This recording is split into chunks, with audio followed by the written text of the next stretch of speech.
किती वेळ सांगितलं होतं की बॉलिवूड आणि आयसिस कनेक्शन आहे. किती वेळ सांगितलं.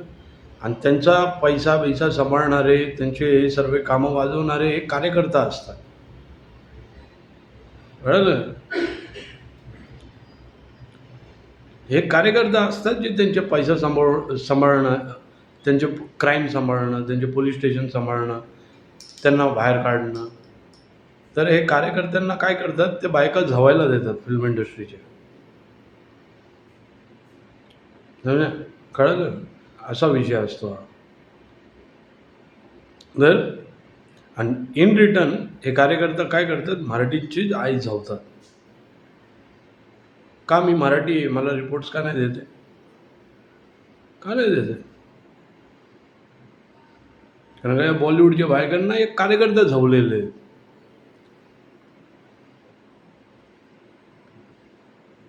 कळलं. बॉलिवूडच्या पोरींना, यंग पोरींना एक कार्यकर्ता झवतात.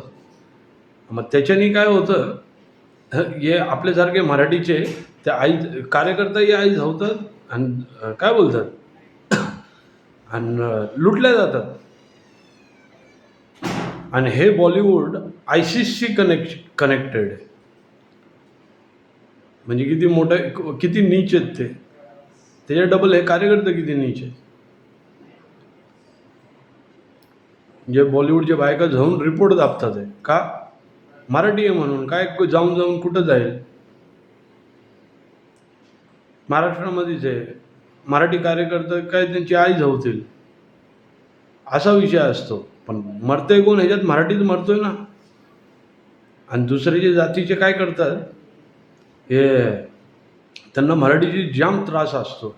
तर हे असे लबाड कार्यकर्ता पकडतात आणि त्या कार्यकर्त्याला बायका देतात झवायला बॉलिवूडच्या. आणि मग ते कार्यकर्ता मराठीची आई झवतात.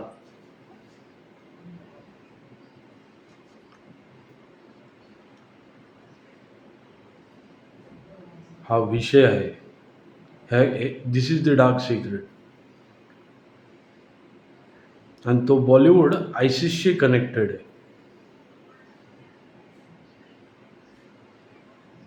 हा जो रॅकेट आहे आयसिसचे कनेक्शन आहे यांची.